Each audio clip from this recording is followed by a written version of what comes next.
নমস্কার সবাইকে, আশা করি সকলেই ভালো আছেন। এখন বাজে সকাল 11টা।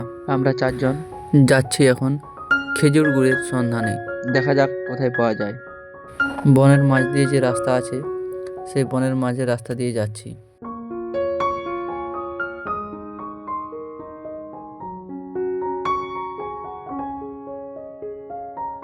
এই দেখতে পাচ্ছেন, পৌঁছে গেলাম কেনাল পোলে। এখান থেকে বাম দিকে নিলে আমরা পৌঁছে যাব লক্ষণপুর। পৌঁছে গেছি সেই গ্রামে, যেটার নাম হলো লক্ষণপুর। এখানেই একমাত্র পাওয়া যায় জঙ্গলমহলের সব থেকে সুস্বাদু খেজুরের গুড়, একেবারে খাঁটি। দেখতে পাচ্ছেন কিভাবে খেজুরের রসটিকে জাল দিয়ে ফোটানো হচ্ছে। এই রসটি এক সময় প্রায় 2 থেকে 2.5 ঘন্টা পর খেজুর গুড়ে পরিণত হবে। যেহেতু গুড়টি তৈরি হতে অনেকটা সময় বাকি ছিল, তাই আমরা চলে গেলাম খেজুরের তাড়ি খেতে, অর্থাৎ খেজুর রস খেতে।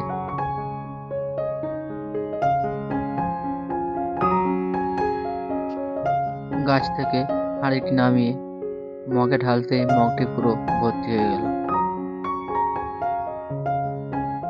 সেখান থেকে কিছুটা কিছুটা করে 4জন অল্প অল্প করে খেলাম।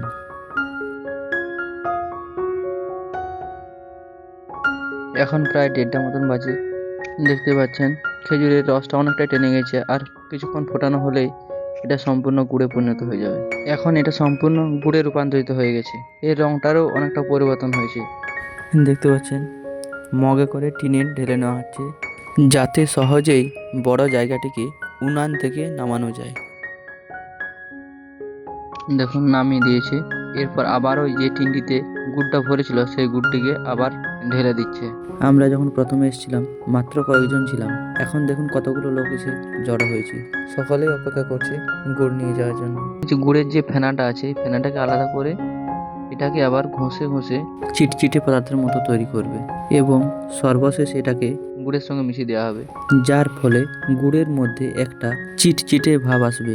এছাড়া এটা দিয়ে পাটালিও তৈরি করা যায়।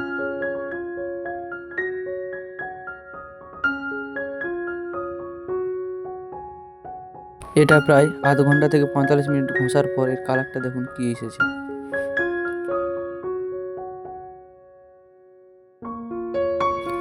এরপর এটাকে গুড়ের সঙ্গে খুব ভালোভাবে দেখুন মিশিয়ে দিচ্ছে। গুড়ের কালারটা দেখুন সম্পূর্ণ আলাদা।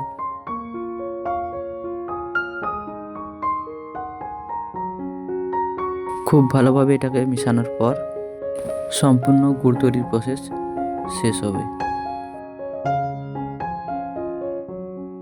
ব্লগটি যদি ভালো লেগে থাকে চ্যানেলটিকে সাবস্ক্রাইব করে পাশে থাকবেন, বন্ধুদের সাথে শেয়ার করবেন এবং ভালো লাগলে একটা লাইক করে দেবেন।